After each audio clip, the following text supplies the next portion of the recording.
While Toyota molds the idea of an electrified Land Cruiser as a plug-in hybrid, a fuel cell, or a battery electric vehicle, meanwhile in China, BYD Fengcheng Bao Leopard 5, that's a mouthful, officially debuts. This is like the Bronco Sport / electrified plug-in hybrid Land Cruiser that we can only dream of. It has just debuted, and it is a new brand under BYD, the largest battery electric vehicle maker in the world. They are ahead of Tesla in that regard. So 5 meters means 15 feet, 680 horsepower from this plug-in hybrid. Starting price around $55,000. It goes up to around the low $80,000 as well. This plug-in hybrid is called dual mode off-road. The DMO is what they shorten it to.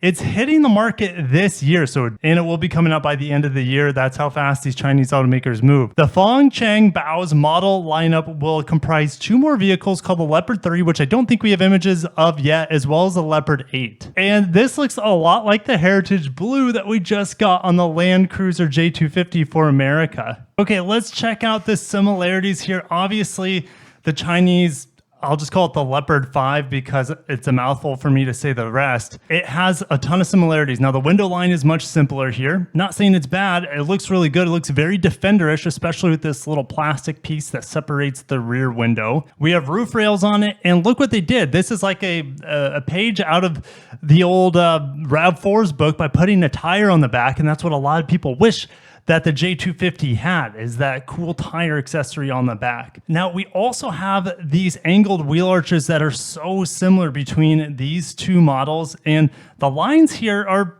not quite this similar. So the Land Cruiser is this line that goes from the front headlight to the rear tail light, where we have it broken up here on the front and back door with that similar line that gets cut in half on the doors. The verticality of the A-pillar is much more pronounced on the Land Cruiser compared to this Chinese, I don't want to say counterfeit, but counterpart. And let's look at the front end. Check how similar the front end is as well. The hood lines look very similar, not as pronounced on this Chinese model compared to this, but very similar. We have this front skid plate area on both of them. Fog lights in a similar spot, but that's where fog lights go, kind of in the corner of the bumper. Now, the front end here is giving me more vibes of the Bronco Sport that I'm reviewing this week.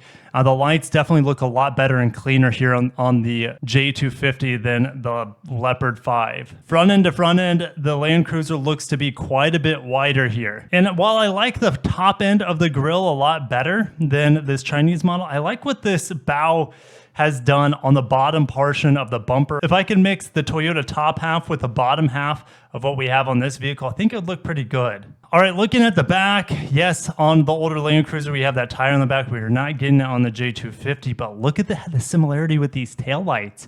Holy cow, even on the rear, we're looking at a lot of similarities here. I just wish that the Land Cruiser had the tire on the back that would set it over the top. It looks like this might open up like a Jeep from the back. A swing door that swings this tire out, and then this glass would open up separately. If that's the case, that's pretty amazing. That's a feature I wish we had on the Toyota, since we no longer have the tailgate on the Land Cruiser, nor does the J300. Now, looking at the back here, they have integrated the rear camera into this tire cover, which is pretty neat.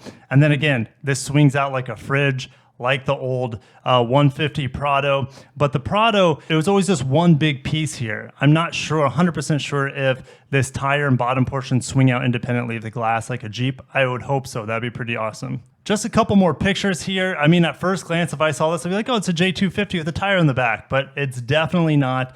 I like what it looks like in yellow too.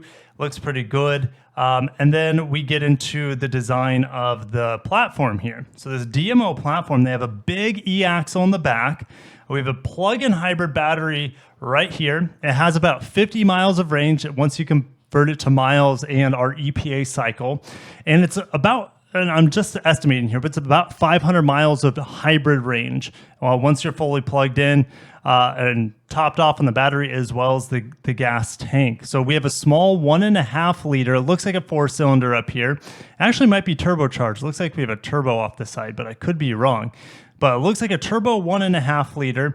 I'm not exactly sure how this works. If the front engine ever powers the front wheels, it would make sense if it did. And if that's the case, it would be taking a page out of Volvo's playbook that has about 450 horsepower on their plug-in hybrids, but the front engine powers the front wheels, and then you have a separate e-axle in the back to power the rear wheels. But I think you also have a big electric motor in the front. I think it's around 200 kilowatts of power to power the front wheels as well. We have a brief look at the interior, kind of a flat bottom steering wheel with some rotary dials here. I'm not quite sure if those are drive modes or what. We also have a volume knob here. I actually like the layout of the steering wheel.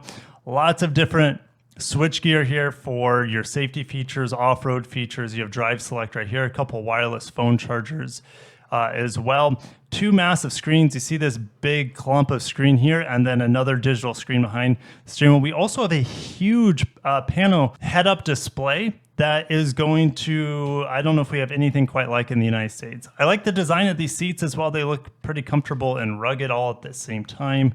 And that's the end of my pictures. So approach and departure angles of 35 and 32 degrees is quite impressive. And the off-road version will have a departure angle of 39 degrees, approach angle of 39 degrees and departure angle of 35 degrees. Great little off-roader this vehicle will be. All right, so on those electric motors, 200 kilowatts in the front, 250 kilowatts in the rear, and you have 3 differential locks. So you have a lock in the front, lock in the rear, and a center locking diff as well. 680 horsepower, 760 newton meters of torque. I'll put what that is in torque. My rough estimation for plug-in range is around 50 miles, and a gas range added to that is going to be around 500 miles. 50-inch head-up display, absolutely insane. 0 to 100 kilometers per hour in 4.8 seconds. 0 to 60 is around 4.5 seconds, which is not that fast, actually, when you look at the horsepower numbers. So I don't know what's going on here. It could be...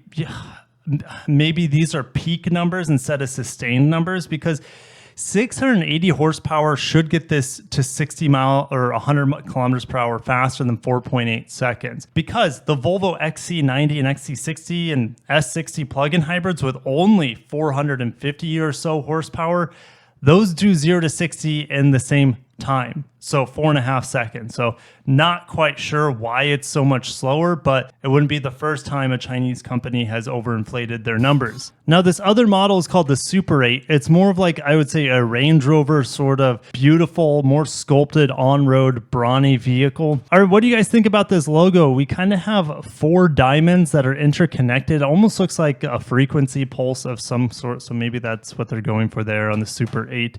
But it's also the same logo on the Leopard 5.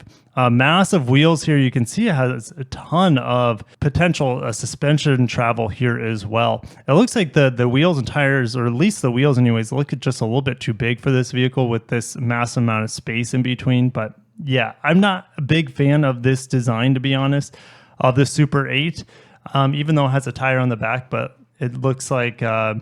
it's a totally different implementation design compared to what we saw on the Leopard 5. But all right, guys, I just felt like sharing this because we have a Chinese Land Cruiser and Land Rover Defender sort of vehicle and Bronco Sport sort of vehicle here.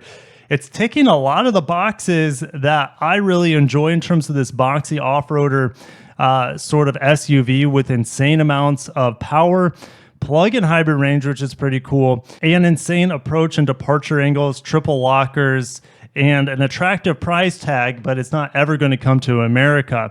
But what do you guys think? I'll see you guys down below with all your various opinions on this vehicle. Let me know if you'd rather have this over a lane. I know none of you guys would pick this, even though it's fast as hell and has plug-in hybrid range. I know none of you would pick this over the Land Cruiser, but let's say if it was available in the United States for around $40,000, would you drop $40K on this, or would you drop $55K for the 1958 Land Cruiser? So anyways, a fun topic to discuss. Felt like sharing. Smash the like button if you want to see more of these fun yet unattainable Chinese vehicles on the channel. The Chinese automakers are growing. They've surpassed Japan as the #1 automobile exporter this year.